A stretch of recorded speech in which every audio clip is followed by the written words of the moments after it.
Mas os gritos e as risadas selvagens que vinham da praça do mercado de escravos fizeram-no parar no meio do caminho. No centro da multidão imunda, 5 mulheres Apache estavam penduradas de cabeça para baixo em uma viga de madeira. Seus corpos estavam cobertos de marcas de chicote e hematomas, como se alguém tivesse deliberadamente as transformado em uma lição viva para toda a cidade.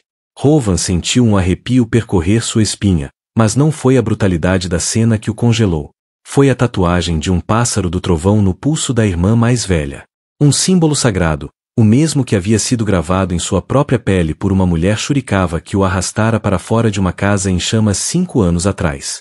A mulher que havia salvado sua vida, e a quem ele devia uma dívida eterna. O coração de Rovan batia tão forte que quase lhe tirava o fôlego. Aquilo não podia ser coincidência. Não podia ser apenas um sinal aleatório.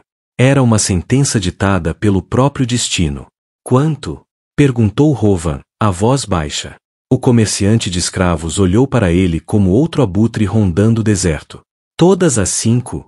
Você poderia trabalhar a vida inteira e nunca pagaria por elas. Rovan abriu sua bolsa de couro e despejou até a última moeda que havia economizado ao longo dos anos.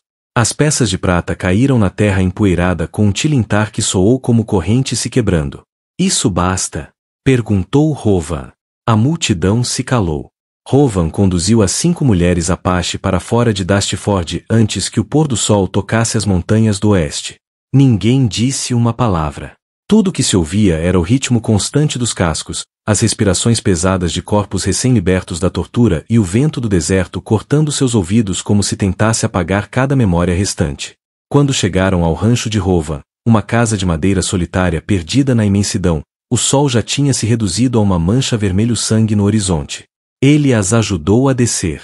Não tocou em nenhuma delas. Apenas desamarrou as cordas e recuou. Elas não o agradeceram. Nem sequer olharam para ele. Ficaram alinhadas, como guerreiras feridas, sustentando a própria dignidade com cada respiração. Rovan acendeu uma fogueira, ferveu água, colocou ataduras sobre a mesa. Este lugar é seguro. Descansem, disse ele, a voz baixa, firme, sem um traço de crueldade. Depois saiu, deixando que cuidassem umas das outras. A noite caiu rápido. O deserto se tornou tão frio e silencioso que até respirar parecia barulhento demais. Rovan sentou na varanda, arma ao lado, olhos perdidos na escuridão, mas ouvidos atentos a cada som vindo de dentro, caso tentassem fugir ou decidissem matá-lo. Lá dentro, sussurros começaram. Sa, a irmã mais velha, falou com uma voz fraca, porém firme. Este homem não é um escravizador. Ele viu a marca do pássaro do trovão. Naíma conteve um gemido doloroso. Essa marca é o motivo pelo qual alguns nos tratam como demônios. Porque ele nos salvou. Líria, a mais ousada, disse friamente. Nenhum homem branco faz algo sem interesse. Amita pousou a mão suavemente no ombro dela. Mas estamos aqui. E ainda estamos vivas. Kia, a mais jovem, sussurrou entre lágrimas. Se morrermos todas, quem encontrará nossas crianças? Essa frase fez Rovan, ainda na varanda, cerrar o punho até os dedos ficarem brancos. Ele não entendeu tudo, mas ouviu 3 palavras: encontrar nossas crianças. Um momento depois, a porta rangeu ao abrir. Sa saiu. Exausta, mas com a força de quem já enfrentou tempestades demais. O rosto marcado por agressões, mas os olhos afiados como lâminas. Você, disse diretamente. Por que nos salvou? Rovan não recuou. Porque tenho uma dívida. Uma mulher Churicava salvou minha vida uma vez. Quando vi a marca na sua mão, soube o que precisava fazer. Naíma surgiu atrás dela, olhar tão afiado quanto uma flecha apontada para o coração dele. Essa dívida foi paga no momento em que saímos de Dasteford. Você não precisa nos manter aqui. Rovan olhou para 5. Então disse a verdade nua e crua. Eu não estou mantendo vocês. Só imaginei que 5 mulheres que foram torturadas talvez precisassem de uma noite de sono sem apanhar. Um silêncio. Pela primeira vez, Sal encarou sem hostilidade. Durmam, disse Rovan. Pela manhã, se quiserem partir, prepara os cavalos. Ele se afastou sem esperar resposta. Lá dentro, elas se deitaram próximas à fogueira, sem fechar os olhos. Lá fora, Rovan permaneceu acordado, sem desviar o olhar da escuridão. Um rancho solitário. 5 mulheres arrancadas de suas vidas. Um homem preso a uma dívida de vida. E um destino que ainda não havia revelado que todos eles já estavam unidos, não por sangue, mas por feridas que ainda precisavam cicatrizar. A aurora chegou, mas não era tão bela quanto dizem. Rovan estava no pátio preparando café, deixando o cheiro amargo se misturar ao ar seco e escaldante. A porta de madeira abriu. Sai e Naima saíram primeiro, eretas, mesmo com os corpos tremendo das agressões. As outras 3 vieram atrás, 5 pontas de lança recém-afiadas. Elas não o cumprimentaram. Rovan não esperava. Ele apenas entregou a cada uma bolsa de água e um pedaço de pão duro. Vai fazer mais calor hoje, disse, e nada além disso. Sal observou por um longo tempo. Temos que ir, disse ela. Tenho cavalos. 5 pessoas. Estrada longa. Não vão conseguir a pé, respondeu Rovan, firme. Líria cruzou os braços. Não viemos aqui para implorar. Rovan deixou escapar uma risada breve. Eu sei. Vocês são feridas, não fracas. Ninguém conseguiu contestar. Eles partiram quando o sol começava a subir sobre as dunas. Depois de um tempo, Rovan percebeu que não estavam indo em direção a nenhuma aldeia. Seguiam diretamente para o sul, território repleto de escravistas, mercenários e acampamentos escondidos nas terras sem lei. Vocês não vão voltar para casa? Perguntou Rovan. Sá parou. Quando respondeu, sua voz era suave, mas afiada como aço em brasa. Não temos mais lar. Rovan não insistiu. Esperou. E foi Naima quem finalmente falou. 15 crianças, disse, olhando o horizonte como se pudesse enxergar através do deserto. Foram levadas há 3 dias. Escravistas atacaram nossa aldeia. Não mataram as mulheres. Nos levaram para vender. E as crianças foram levadas para outro lugar. 3 dias, murmurou Rovan. Por que não pediram ajuda a outra tribo? Amita balançou a cabeça. Eles cruzaram a fronteira. Se moveram rápido. Tinham alguém que conhecia o terreno. Se não os alcançarmos em 7 dias, desaparecerão. O pulso de Rovan bateu forte, como tambores de guerra. E vocês 5 pretendem andar 200 milhas só para procurar rastros. Sá lançou-lhe um olhar que era, ao mesmo tempo, orgulhoso e desesperado. 15 crianças. 5 delas são nossas. Rovan congelou. Cada peça do quebra-cabeça se encaixou silenciosamente. Porque não choraram durante as agressões. Porque sobreviveram a uma noite penduradas de cabeça para baixo. Porque não imploraram, não fugiram, não pediram ajuda. Uma mãe que perdeu um filho pode se tornar a força mais poderosa, ou a mais implacável, da terra. Rovan olhou para as 5 mulheres diante dele. Espancadas, vendidas como gado, arrancadas de seus filhos. E ainda assim de pé. Ele se lembrou da tatuagem do pássaro do trovão, lembrou da mulher que o puxara de volta da beira da morte. Ele devia a ela uma vida. Mas talvez o destino estivesse dizendo que uma vida não era suficiente. Eu vou com vocês, disse Rovan, até encontrarmos todas as 15 crianças. As 5 mulheres o encararam, surpresas, sem saber o que pensar. E o caminho ensopado de sangue que eles estavam prestes a seguir começou naquele exato instante. O deserto do sul parecia uma criatura viva, respirando, tão quente que cada passo parecia pressionar o próprio fôlego rasgado da terra. Rovan abria caminho, mas era Amita quem realmente rastreava. Cada trilha de carroça, cada pilha de cinzas, cada marca de ferradura inclinada para a direita, como se alguém estivesse montando ferido. Eles estão com pressa, disse Amita, tocando uma linha na areia que ainda carregava o cheiro do suor do cavalo. Querem cruzar a fronteira em 3 dias. Rovan franziu a testa. Um grupo inteiro com crianças não consegue se mover tão rápido. Consegue, respondeu Naima. Se não as tratarem como crianças. Isso fez Rovan gelar. Ele olhou para a vasta imensidão onde o deserto se estendia como um sudário desbotado pelo sol. Difícil acreditar que em meio àquele mar de morte e silêncio, 15 crianças tremiam nas mãos de monstros. Ao meio-dia, chegaram ao primeiro local de descanso, um agrupamento de cabanas abandonadas, estacas chamuscadas e poças escuras de sangue seco. Líria ajoelhou-se e pegou um pequeno bracelete de osso. Me quis, sua voz tremeu. Da minha filha. Rovan não conseguiu falar. Nada é mais aterrorizante do que o olhar de uma mãe quando encontra vestígios de seu filho no escuro. Eles seguiram em frente. Agora mais rápido. Sem pausas, sem conversa. No fim da tarde, de um afloramento rochoso, Rovan olhou para o vale abaixo e viu sinais de um acampamento temporário. Cordas jogadas no chão, uma carroça com o eixo quebrado, cinzas negras ainda mornas, um cobertor de bebê rasgado ao meio. Kia apertou o pedaço de tecido contra o peito. Eles dormiram aqui. Meu bebê esteve aqui ontem à noite. Ninguém respondeu. Todos ouviram a mesma coisa. Urgência. Naquela noite, atravessaram um trecho de terra escura cheia de ossos de animais, território de caça dos coiotes. Seus uivos ecoavam como avisos, mas ninguém parou. Rovan caminhava atrás, carregando 2 bolsas extras de água para poupar as forças das outras. À meia-noite, o problema enfim chegou. 3 caçadores de recompensa. Saíram de trás de uma formação de pedras, armas erguidas.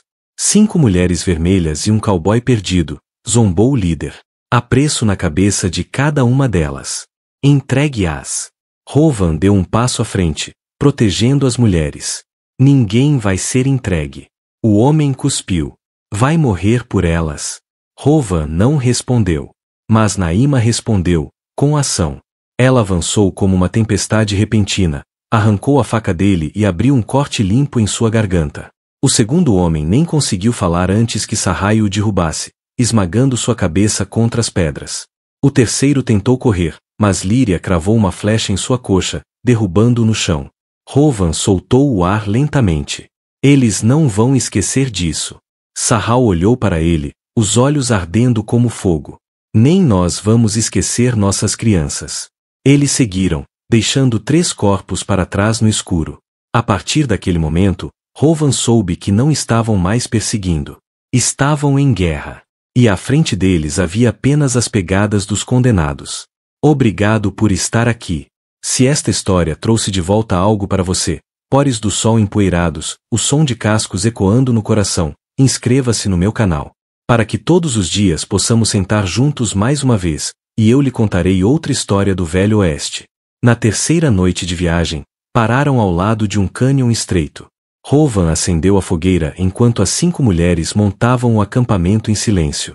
Ninguém tinha energia para falar, mas o medo delas havia mudado de forma. Já não era medo do deserto ou dos inimigos, era medo de ficar sem tempo. Rovan observou seus rostos magros iluminados pelo fogo. Guerreiras exaustas. Mães se quebrando em silêncio por dentro. E algo dentro dele também começou a se quebrar. O passado enterrado por 5 anos agora respirava logo abaixo de sua pele. Ele não podia deixá-las caminhar outro passo acreditando que ele era inocente. Rovan se levantou e entrou na luz da fogueira, os olhos vermelhos de noites sem dormir. Sarral, disse ele. Há algo que preciso contar a todas vocês. As mulheres ficaram imóveis. A fogueira refletiu em seus olhos como dezenas de lâminas esperando para cortar. Rovan engoliu seco. Eu estava lá, disse lentamente. No dia em que sua aldeia foi queimada. O ar se transformou em gelo. Líria saltou de pé. A mão de Naima foi para a lâmina. Kia cerrou os punhos até sangrar. E Sarhali apenas o encarou com olhos tão frios quanto um abismo sem fundo. Continue, disse ela. Rovan olhou para as brasas incandescentes como se olhasse 5 anos para o passado, para o dia em que vida e inferno colidiram. Quando eu era jovem, cavalguei com um grupo de mercenários. Achei que estávamos apenas enfrentando saqueadores. Mas a missão era exterminar uma tribo. Tomar suas terras. O vento do deserto pareceu parar. Eu vi as casas queimando, continuou Rovan, a voz trêmula. Vi anciãos sendo mortos. Vi crianças sendo arrastadas. Eu não toquei em ninguém, mas fiquei lá. Eu não fiz nada. Naima rosnou. Não fazer nada ainda é um crime. Rovan assentiu. Eu sei. Respirou fundo, uma respiração que parecia vir de dentro de um túmulo. Quando percebi que não era um ataque, mas um massacre, me voltei contra eles. Fui espancado, queimado e deixado no fogo. Ele olhou diretamente para Sarhali. E quem me arrastou para fora foi uma mulher Shurikava. Talvez a mãe de uma de vocês. Sahali vacilou por um instante. Seus olhos vacilaram, depois endureceram de novo. Mentira! Rovan levantou o braço e ergueu a manga. Gravado em sua pele, o pássaro do trovão brilhava avermelhado sob a luz da fogueira. Ela marcou isso em mim para que eu vivesse. Nunca soube por quê. As 5 mulheres encararam a marca, algo que apenas uma alma Shurikava tinha o direito de portar. Um momento passou, longo como uma vida inteira. Por fim, Sahali deu um passo à frente. Ela falou apenas uma frase. Suave como vento. Afiada como lâmina no pescoço. Você não morreu no fogo. Então agora terá que viver para pagar por isso. Rovan assentiu. Até encontrarmos as 15 crianças. Sou de vocês. Vou ver isso até o fim. Sahal olhou fundo nos olhos dele. Não havia perdão em seu olhar. Apenas uma decisão. Ótimo, disse ela. Então, a partir deste momento, não somos mais estranhos. Ela virou-se. Somos aqueles que compartilham o mesmo pecado e o mesmo propósito. A 4ª manhã lançou uma luz dourada pálida sobre a terra, mas ninguém no grupo sentiu qualquer alívio. Depois da confissão de Rovan, não houve aceno de perdão, nenhum olhar amolecido. Havia apenas uma coisa que ainda era certa. Eles continuariam, porque à frente deles havia 15 pequenas almas ainda esperando. Amita foi quem encontrou a nova trilha, marcas profundas e largas de uma carroça de carga pesada. A areia estava revirada, algumas gotas de sangue seco formando um rastro. Eles estão mudando de acampamento, disse ela. Mais rápido do que nós. Sahal respondeu apenas caminhando mais depressa, sem olhar para trás. Eles cruzaram o vale, subiram uma crista de pedra afiada como lâminas e desceram para a terra vermelha onde escravistas costumavam negociar. Cada pista encontrada cortava mais fundo o espírito deles. Um sapatinho de criança. Uma boneca com o braço quebrado. Um pedaço de tecido bordado com padrões Apache. Kia apertou o tecido contra o peito como se embalasse seu filho. Ninguém ousou falar. No fim da tarde, ouviram um zumbido familiar, o motor a vapor de um cargueiro de contrabandistas. Rovan os guiou através de uma formação rochosa e congelou ao mirar o cânion estreito abaixo. Um antigo forte do exército, cercado por paredes altas de madeira, mercenários patrulhando o perímetro. 2 carroças de carga paradas no portão. E o som de crianças chorando ecoando lá de dentro. Líria apertou o arco. Elas estão lá. Naima já tinha a faca na mão, a voz baixa e afiada como aço recém-forjado. Vamos entrar. Rovan analisou rapidamente o terreno. Pelo menos 12 homens armados. Se atacarmos de frente. Eu não pedi sua opinião, rosnou Naima. Rovan soltou o ar devagar. Ele entendia a fúria delas, mas também sabia o que os esperava lá dentro. Não seria uma luta. Seria um massacre se cometessem um único erro. Se vocês morrerem aqui, disse Rovan com cuidado, quem encontra as crianças? Quem protege as outras 10? Sá se virou. Pela primeira vez desde que se conheceram, seu olhar trouxe algo além de raiva. Trouxe cálculo. Você tem um plano? Perguntou ela. Rovan assentiu. Atacamos de 3 direções. Eu atraio a atenção no portão da frente. Amita e Líria escalam a muralha norte. Cortem a corda. Abram um caminho. Naima e Kaia dão a volta por trás e encontram onde as crianças estão. Eu vou provocar uma explosão para criar pânico. Explosão de onde? Perguntou Kaia. Rovan apontou o cano do rifle para um barril de licor antigo ali perto. Disso. Eles vão achar que são bandidos atacando. Sahali estudou o plano em silêncio. Depois deu um leve aceno. Quando o sol se escondeu atrás do horizonte, eles se moveram. Rovan disparou o primeiro tiro contra o barril. Bum! Um estrondo retumbante atravessou o cânion como a primeira tempestade da estação. Os mercenários enlouqueceram, correndo para o portão. Amita e Líria escalaram a muralha como gatas selvagens, cortaram a corda, derrubaram os guardas. Naima e Kia escorregaram pela abertura dos fundos, silenciosas como a própria noite. Rovan, sozinho, atraiu a atenção deles. Rifle na mão, cada disparo encontrava seu alvo com precisão fria. Ele já não era o mercenário de seu passado. Era um homem pagando por cada choro ecoando naquele forte. Os sons das crianças aumentavam.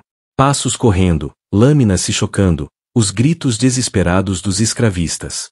15 crianças foram tiradas do último quarto escuro. As 5 mães desabaram, mas não fizeram som algum. Seguravam seus filhos como quem segura um pedaço da alma que achou ter perdido para sempre.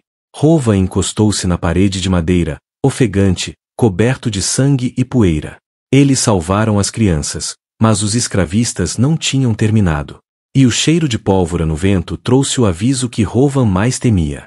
Os velhos companheiros dele, aqueles que haviam queimado a tribo das mulheres até a terra, estavam chegando.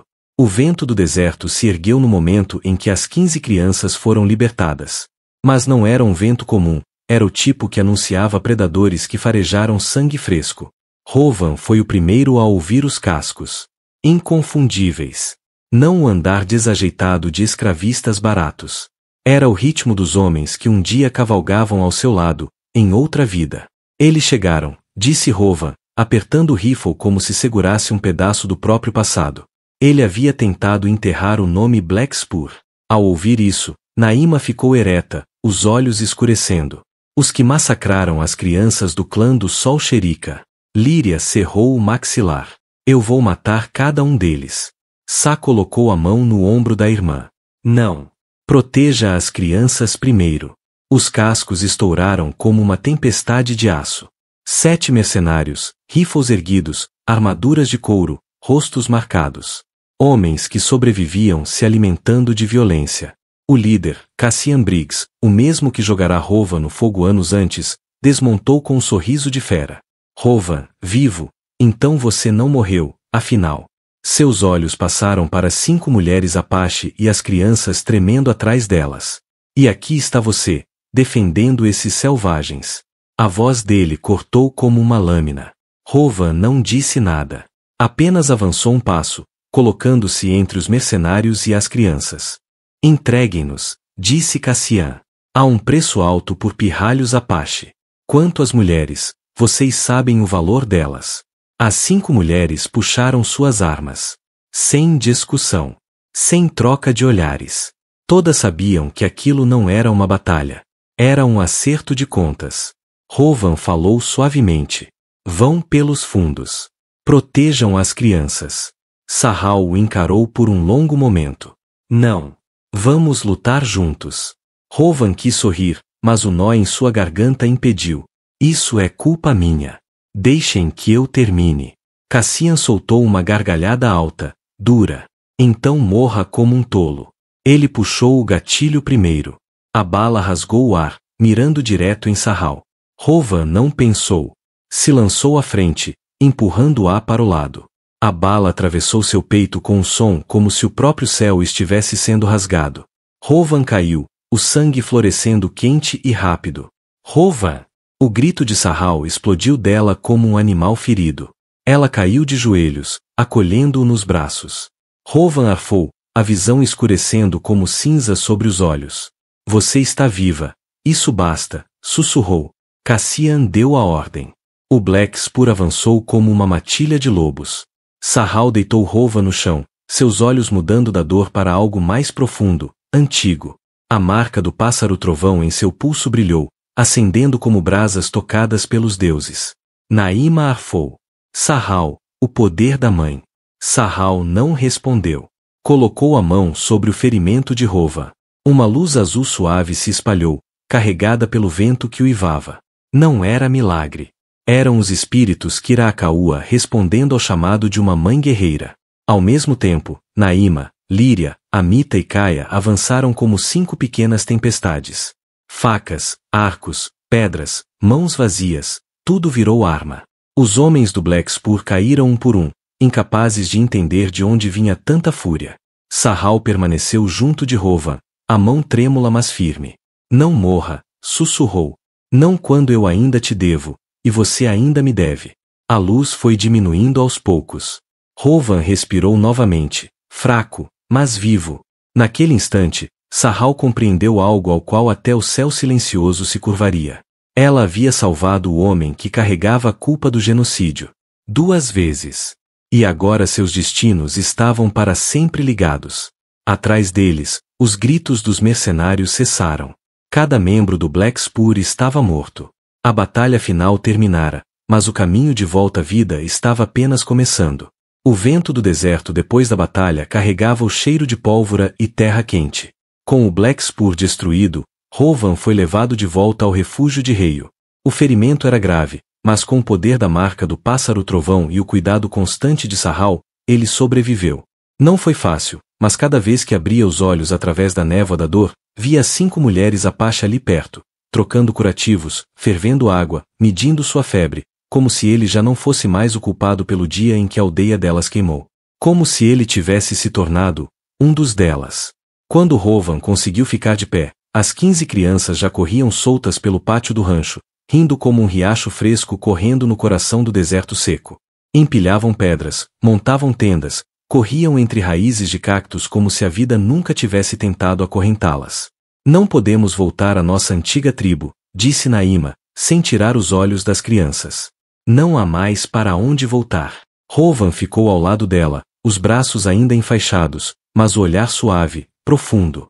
Então fiquem, disse. Este lugar já foi lar de um homem solitário. Agora pode ser lar de todos nós. Sarhal observou a terra aberta, onde o vento atravessava os arbustos secos e a alvorada queimava como fogo na linha do céu. Lar da manhã, sussurrou. O nome escolheu a si mesmo. A partir daquele dia, começaram a reconstruir, não seguindo os modos dos brancos, nem apenas os costumes Apache, mas uma nova forma, um lar para os perdidos, para almas feridas pela vida. Rovan ensinou as crianças a montar, laçar, construir cercas. Sarhal ensinou a ouvir o vento, ler rastros, respeitar o espírito da terra. Naima treinou os mais velhos a segurar o arco como guerreiros. Amita mostrou como curar, como reconhecer remédios nas plantas selvagens. Líria e Kaia cuidavam dos mais novos, às vezes ninando, às vezes ralhando com carinho, às vezes apenas ficando por perto até que eles adormecessem em paz. E numa noite sem lua, com uma brisa fria sussurrando pelas feridas em cura de cada coração, Rovan ficou ao lado de Sarhal na duna atrás do rancho. Não havia casamento, nem vinho, apenas uma fogueira tremeluzindo e o céu do deserto cheio de estrelas. Rovan a encarou como se já a tivesse visto 1000 vezes, mas nunca tivesse dito: eu não mereço isso. Sarhal pousou a mão em seu peito, exatamente onde fora o ferimento. Nenhum de nós merece, disse. Mas nós nos escolhemos. Ficaram ali sob um céu tão amplo que tornava as pessoas pequenas, mas com corações tão cheios que toda dor passada parecia apenas uma sombra atrás deles. Na manhã seguinte, uma chuva leve, rara como ouro puro, caiu sobre o lar da manhã. As crianças correram rindo por entre as gotas. Rovan e Sarhal ficaram lado a lado, em silêncio. Porque, depois de todo o sangue e cinzas, haviam encontrado algo que muitos buscam a vida inteira. A paz não é encontrada. É construída, dia após dia, escolha após escolha, ferida após ferida. E o lar da manhã foi a primeira vez que o deserto soube como é o sabor da esperança. Meu amigo, há pessoas que não nasceram para caminhar na escuridão, mas para ficar à beira dela e acender uma faísca. Rovan Reio, o homem antes perdido na culpa. E Sarhal, a guerreira que carregava a dor de uma tribo inteira. Eles não encontraram a luz. Eles a construíram com mãos marcadas de cicatrizes. O lar da manhã não é apenas um abrigo. É a prova de que até um coração que já foi incendiado pode renascer. Porque, no fim, a esperança não morre enquanto houver alguém disposto a mantê-la viva. É uma honra ter você aqui. Queridos ouvintes de Wild West Storytelling, desejo sinceramente paz e felicidade em cada passo que vocês derem. Obrigado por me permitir servi-los. Diga o que achou desta história. Deixe um comentário abaixo. Digite o número 8 se gostou deste conto. E não se esqueça de se inscrever para mais histórias dramáticas do Velho Oeste.